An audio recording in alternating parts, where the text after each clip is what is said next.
soal putusan hukuman mati. Pertama saya sedih dan menangis. Kenapa? Karena saya tahun lalu menawarkan kepada Ferdy Sambo bahkan kepada Putri supaya dia cepat menyesali perbuatannya, meminta maaf kepada keluarga daripada dia mengutus orang menawar-nawarkan uang yang besar kepada saya. Saya sudah minta waktu itu. Tetapi tidak direspon karena kecongkakannya. Mereka orang pintar menjadi bodoh karena tidak disertai oleh Elohim.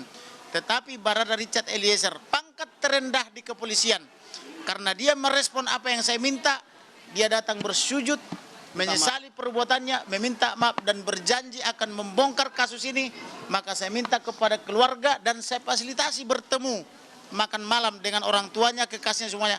Dan saya minta keluarga maafkan dia. Dia masih polisi muda dan terlalu polos. Maka saya harapkan juga agar majelis hakim yang mulia memberikan dia vonis di bawah 5 tahun.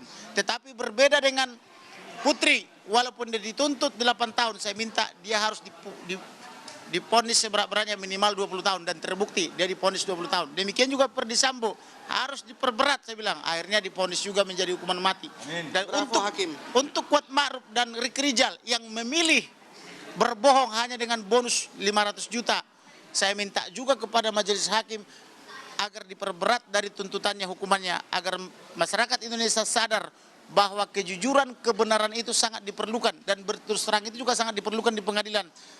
Itu hanya ada pada Barada Richard Eliezer.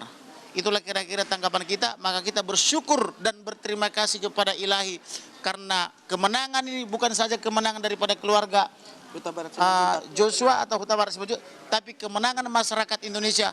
Untuk itu bangkitlah, berjuanglah, rebut hak-hakmu yang dijolimi oleh para mafia dan petinggi-petinggi yang jahat di negara ini.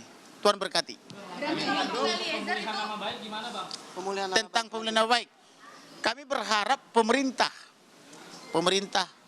dalam hal ini Bapak Presiden sebagai kepala negara dan kepala pemerintahan agar turut membantu memulihkan nama baik keluarga dengan cara memberikan restitusi.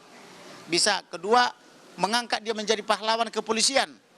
Yang ketiga, Rumah Duren 3. Mengikhlaskan Rumah Duren 3 itu kan rumah tidak terlalu besar, untuk menjadi museum pengingat agar tidak lagi kejahatan kepolisian ke depan, khususnya kejahatan propam.